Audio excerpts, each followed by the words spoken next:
एक बार की बात है। एक गांव में रवि नाम का आदमी रहता था। रवि सब्जी लगाने का काम करता था, लेकिन बहुत मेहनत करने के बाद भी वो अच्छा नहीं कमा पाता था, जिसकी वजह से वो बहुत परेशान था। एक दिन रवि काम से लौटता है। घर पर उसकी पत्नी गंगू उसका इंतजार कर रही थी। आज तो बहुत देर हो गई जी, कहाँ रह गए थे? क्या हुआ? तुम्हें क्या लगता है मैं फालतू में घूमता रहता हूँ? अरे काम पर गया था, लेट हो गया। जब देखो जासूसी करती रहती हो मेरी। रवि की बात सुनकर गंगू कहती है, अरे आप तो फिजूल में गुस्सा कर रहे हैं, मैं तो बस आपकी चिंता कर रही थी। तभी रवि के बच्चे पिंकी और राहुल वहाँ आ जाते हैं और रवि से बोलते हैं, पापा कल हमारा स्कूल पिकनिक पर ले जा रहा है, मैं भी जाऊँ क्या? कहीं नहीं जाना है पिंकी, चुपचाप घर पर बैठो और पढ़ाई करो। वैसे भी हमारे पास पैसे नहीं हैं। पापा आपके पास तो कभी पैसे नहीं रहते। एक छोटी सी फरमाइश की है हमने, आप वो भी पूरा नहीं कर सकते? राहुल की बात सुनकर रवि को गुस्सा आ जाता है और वो रवि को जोर से थप्पड़ मार देता है। ये देख गंगू भी गुस्से में आ जाती है और रवि को धक्का देते हुए बोलती है, तुम्हें जरा सी भी अकल नहीं है क्या? अगर तुम अच्छा नहीं कमा पाते हो तो इसमें इन बच्चों की क्या गलती है? अगर दोबारा मेरे बच्चों पर हाथ उठाए ना तो मुझसे बुरा कोई नहीं होगा। गंगू की बात सुनते ही रवि आग बबूला हो जाता है। मुझसे जुबान लड़ाती है, अभी मजा चखाता हूँ। लेकिन रवि गुस्से में गंगू को कुछ ज्यादा ही मार देता है, जिसकी वजह से गंगू बेहोश हो जाती है और मर जाती है। ये देख राहुल बोलता है, बस करें पापा, मम्मी बेहोश हो गई है। हम आगे से आपसे कुछ नहीं मांगेंगे, आप मम्मी को छोड़ दो। राहुल और पिंकी की बात सुनकर रवि रुक जाता है और नीचे गिरी गंगू के पास जाता है और उसे देखता है, लेकिन गंगू मर चुकी होती है। ये देख रवि डर जाता है। ये गंगू तो मर गई, मैं क्या करूं? पुलिस मुझे नहीं छोड़ेगी, मैं क्या करूं? अपनी मरी हुई माँ को देखकर राहुल और पिंकी गुस्से में आ जाते हैं। पिताजी आपने ये सही नहीं किया, आपने माँ की जान ले ली। हम अभी पुलिस को बुलाकर आपको पकड़वाते हैं। राहुल की बात सुनकर रवि और भी ज्यादा घबरा जाता है और वहाँ से भाग जाता है। राहुल और पिंकी अपनी माँ गंगू के पास खड़े रोते रहते हैं। गांव वालों को राहुल और पिंकी कुछ नहीं बताते और गांव वाले गंगू का अंतिम संस्कार कर देते हैं। लेकिन रात में, राहुल भैया मुझे अकेले घर में बहुत डर लग रहा है और भूख भी लगी है। पिंकी की बात सुनकर राहुल बोलता है, पिंकी डरने की क्या बात है, मैं हूँ ना, मेरे रहते तुम्हें चिंता करने की कोई जरूरत नहीं है। तुम रुको, मैं आता हूँ। राहुल खाने की तलाश में घर से बाहर निकल जाता है, लेकिन उसे कुछ भी नहीं मिलता और वो खाली हाथ वापस आ जाता है। लगता है पिंकी हमें आज खाली पेट ही सोना पड़ेगा। मुझे बाहर कुछ भी नहीं मिला और घर पर भी कुछ नहीं है। राहुल की बात सुनकर पिंकी बोलती है, तुम चिंता मत करो भैया, मुझे अब भूख नहीं लगी है। फिर राहुल और पिंकी सिर्फ पानी पीकर सो जाते हैं। रात में घर पर जोरों से दस्तक होती है। राहुल और पिंकी नींद से उठ जाते हैं। फिर राहुल जाकर दरवाजा खोलता है। दरवाजे पर गंगू की आत्मा खड़ी होती है। गंगू की आत्मा को देख राहुल खुश हो जाता है। गंगू की आत्मा घर के अंदर आ जाती है। पिंकी भी अपनी माँ की आत्मा को देखकर खुश हो जाती है और गंगू की आत्मा से लिपट जाती है। गंगू की आत्मा भी अपने बच्चों को देखकर रोने लगती है और बोलती है, सही कहा मेरे बच्चों, मैं तुम्हें छोड़कर कहीं नहीं जा पाई और देखो भगवान ने भी मुझे वापस भेज दिया है तुम्हारे पास। फिर गंगू अपने पास से राहुल और पिंकी को रोटी देती है। दोनों भरपेट खाते हैं और सो जाते हैं। अगली सुबह गंगू राहुल और पिंकी को लेकर दूसरे गांव में चली जाती है और रूप बदलकर अंडे की रेड़ी लगाने लगती है। मैं उस गांव से तो बाहर आ गई हूँ भगवान, ताकि मुझे कोई पहचान ना सके। हे भगवान मेरी मदद करना, ताकि मैं अपने बच्चों को अच्छे से रख पाऊँ। फिर गंगू रोज अंडे की रेड़ी लगाती और अंडे और ऑमलेट बना बना कर बेचती। उसके ऑमलेट और अंडे बहुत ही ज्यादा स्वादिष्ट होते, जिसकी वजह से दूर दूर से लोग उसके पास आने लगे। गंगू बहन, तुम जो ऑमलेट बनाती हो बहुत ही स्वादिष्ट होता है। मैंने उतना बढ़िया ऑमलेट कभी नहीं खाया। गांव वाले की बात सुनकर गंगू की आत्मा बोलती है, सही में भैया, लेकिन मेरे पति को तो मेरे हाथ का खाना पसंद नहीं है। अच्छा बहन, माफ करना, आपके पति को फिर कुछ नहीं आता जाता, उसे नहीं पता स्वाद का। हाँ। जैसे जैसे समय बीतने लगा गंगू की कमाई बढ़ने लगी और राहुल और पिंकी भी खूब खुश रहने लगे। लेकिन शायद उनकी किस्मत में ज्यादा दिन खुश होना नहीं लिखा था। गंगू से जलने वाले भी बहुत हो गए थे। एक दिन राणा नाम का दूसरा रेडी वाला अपने दोस्त काला से बोलता है, जब से ये गंगू यहाँ रेड़ी लगाने लगी है तब से हमारी बिक्री बंद हो गई है। पता नहीं मनहूस औरत लोगों पर क्या जादू करती है। मन तो करता है इसका गला दबा दूं। सही कह रहे हो भैया, चाहता तो मैं भी यही हूँ। जब से आई है हमारी तो कमाई ही बंद करवा दी। फिर काला और राणा गंगू को मारने का प्लान बनाते हैं और एक आदमी को गंगू को मारने के लिए बुलाते हैं। वो आदमी कोई और नहीं बल्कि रवि होता है, जो कि एक गुंडा बन चुका होता है। तुम दोनों चिंता मत करो, उस अंडे वाली की मैं भुर्जी बना दूंगा, भुर्जी। बस तुम दोनों बताओ कि वो कहाँ मिलेगी।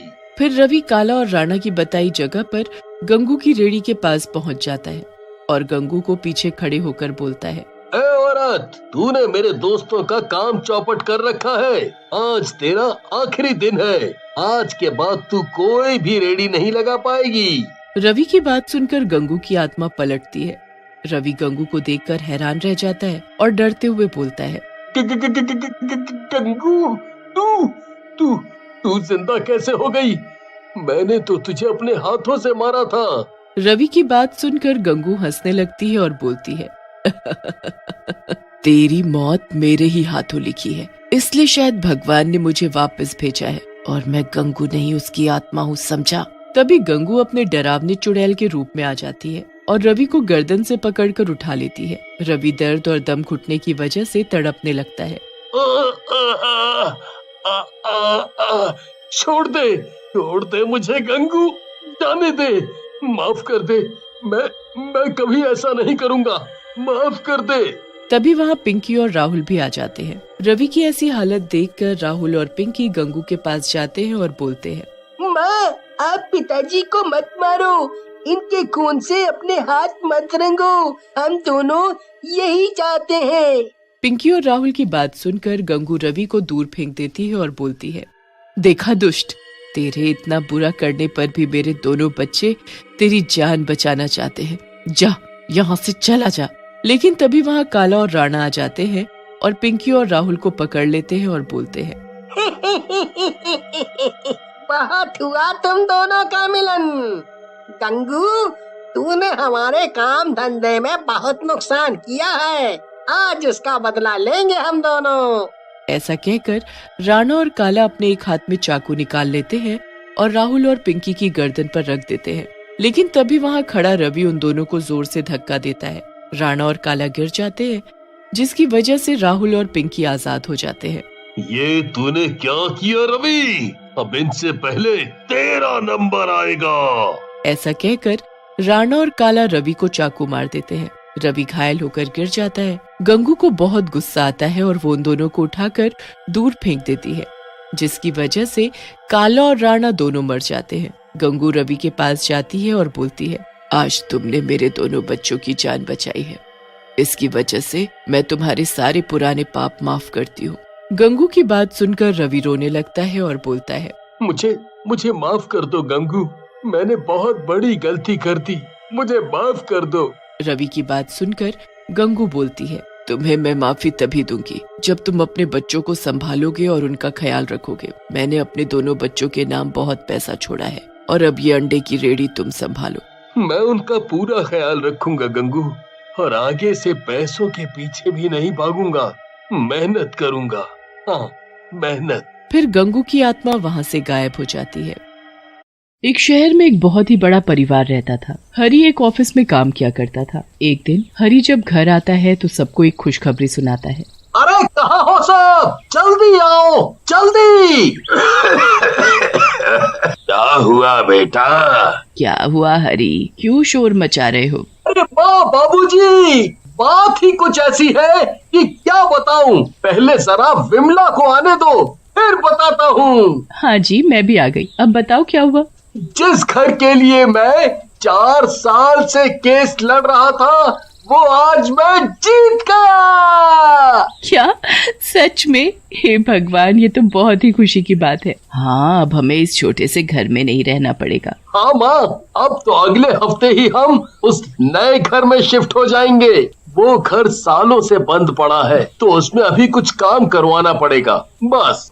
कोई नहीं जी, इतने साल इंतजार किया है तो कुछ दिन और सही। हरी अपने उस घर की मरम्मत करवाने लगता है। वो घर काफी बड़ा होता है और उसमें बहुत सारे कमरे और एक सुंदर सा बगीचा भी होता है। हरी तो बस दिन गिन रहा होता है कि कब वो अपने परिवार के साथ उस घर में शिफ्ट होगा। उस घर को ठीक करने के लिए हरी ने कुछ लोगों को काम पर लगा रखा होता है। एक दिन जब उस घर में काम चल रहा होता है तो हरी को अपने पीछे एक परछाई महसूस होती है। वो जल्दी से पीछे मुड़कर देखता है तो वहाँ कोई भी नहीं होता।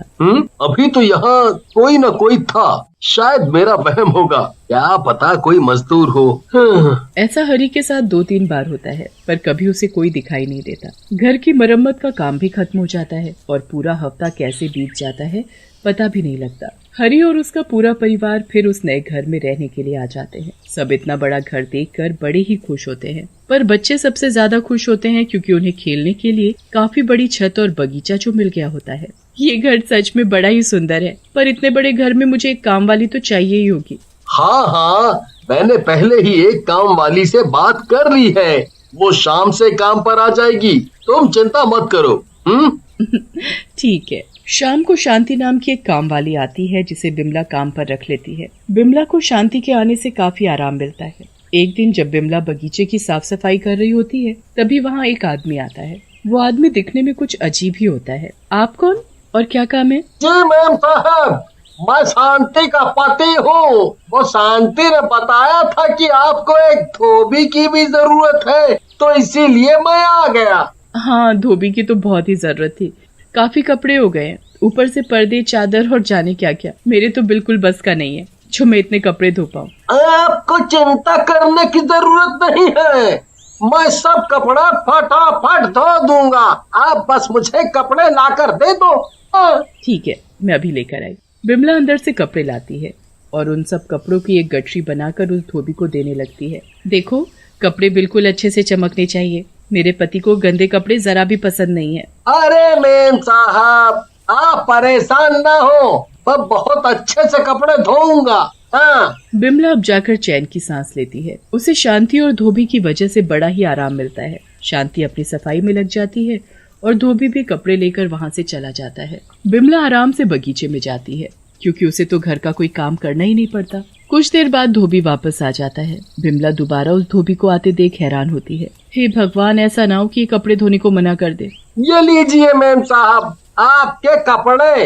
अरे भैया, क्या बात हो गई? आपको पैसे कम लग रहे हैं तो मैं कुछ पैसे भी दे सकती हूँ, पर आप ऐसे कपड़े धोने से मना मत करना। आप ये कैसी बात कर रही हो मेम साहब, मैं तो कपड़े धोकर ही लेकर आया हूँ। कपड़े धोकर भी ले आए? पर तुम अभी तो कपड़े लेकर गए थे, तो इतनी जल्दी कैसे कपड़े धुलकर सूख भी गए? अरे मेम साहब, मैं बहुत ही फटाफट काम करता हूँ, यही तो खूबी है मेरी। चलो अच्छी बात है, मैं तुम्हारा हिसाब महीने के आखिर में किया करूँगी। बाकी तुम कपड़े लेने हर 2 दिन बाद आ जाया करना। कभी अगर कपड़े नहीं हुए तो मैं शांति को बता ही दूंगी। नहीं नहीं मैम साहब, उसको नहीं बताना, मैं खुद ही आ जाया करूँगा। कपड़े हुए तो ठीक और नहीं भी हुए तो भी ठीक। अब तो हर 2 दिन बाद वो धोबी कपड़े लेने आया करता, पर वो कुछ ही देर में कपड़े धोकर वापस भी ले आता था। बिमला को ये बात बड़ी अजीब लगने लगी थी। गर्मियों हो या ठंड, पर कोई भी कैसे इतनी जल्दी कपड़े धोकर और उन्हें सुखाकर वापस ला सकता है। एक दिन इस बारे में शांति को बोल ही देती है। शांति, तुम्हारा पति बड़ी जल्दी ही काम नहीं कर देता? मेरा पति? आप मेरे पति को कैसे जानती हो? कैसी बातें कर रही हो शांति, तुम्हें तो पता ही है कि वो हमारे कपड़े धोता है। मेरे पति कपड़े धोता है?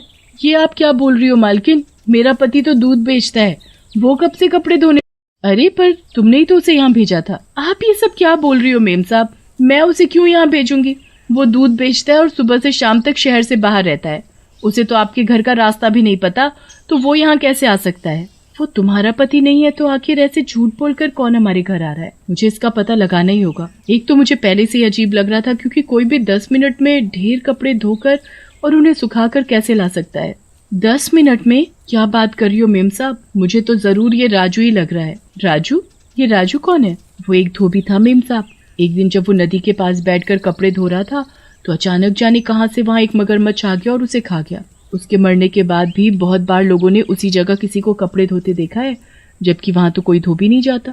मुझे तो तुम्हारी ये बात सुनकर बहुत ही डर लग रहा है। अगर वो कोई भूत है तो अब मैं क्या करूंगी? आप घबराओ मत मेम साहब। एक काम करो, आज या कल जब भी वो धोबी कपड़े लेने आएगा तो बिल्कुल वैसे ही रहना जैसे आपको कुछ पता ही नहीं है। उसके बाद आप और मैं उसका पीछा करके देखेंगे कि आखिर में वो सच में भूत है भी या नहीं। हाँ, ये सही तरीका है।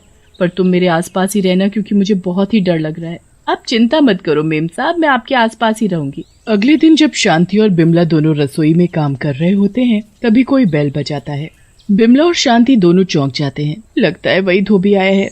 इस वक्त वही आता है। आप डरो मत और जाकर दरवाजा खोलो। बिमला और डरते डरते बाहर जाकर दरवाजा खोलती है तो सच में वही धोबी बाहर खड़ा होता है। बिमला के तो होश ही उड़ जाते हैं।